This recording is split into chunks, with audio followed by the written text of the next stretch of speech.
السلام علیکم ورحمت الله وبرکاتو. الله تعالی دې وکړي چې ټول علما ملګري روغ او جوړ او تیار وي، عبادات یې په ښه شرنګ او جوش سره روان وي.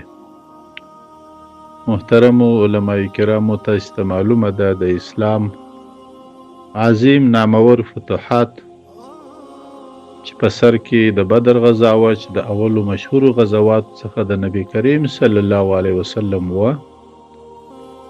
دا د روژې د 15 بجې خوا، یعنی پر 19 باندې.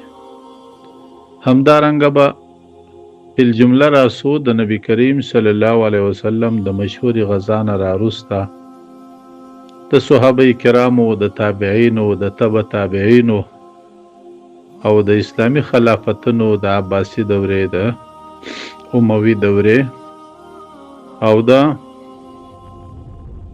آخري خلافتونو عثماني دورې اکثر فتوحات، زیات فتوحات، مشهور فتوحات دا د روژې مبارکه په میاشت کې سوي دي، او اکثر بالخصوص د 15 سره وروسته سوي دي.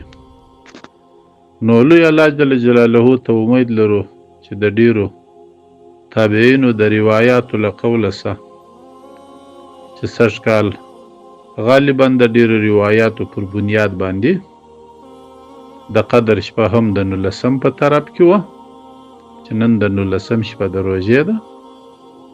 لوی الله جل جلاله ته امید لرو چې پاته ورځې روژې د مسلمانانو په یو ستره بریا باندې الله تعالی موږ ته تحفه کړي، د یو سترې بریا سره چې الله تعالی کافرانو او د دین دشمنانو ته شکست ورکړي. اولا دا د زمانه د جال فرعون، ټرمپ او اسرائیل، موساد او امریکایان الله تعالی په دنیا کې ذلیل او رسوا کړي، او دا د یو نسلونو د پاره د یو تاریخي فتح او بریا میاشت او ورځې په تاریخونو کې ولیکل سي.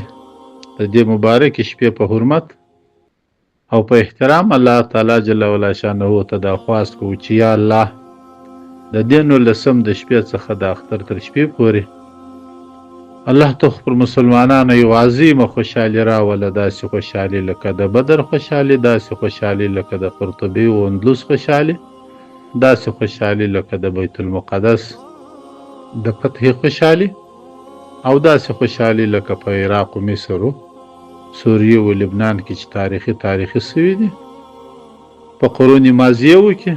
یا الله ته مو د داسې خوشحالي شاهدان که د اختر تر ورځې پورې. الله تعالی دې مو کې تاسو امین ووایاست ټول علما. السلام علیکم ورحمت الله وبرکاتو.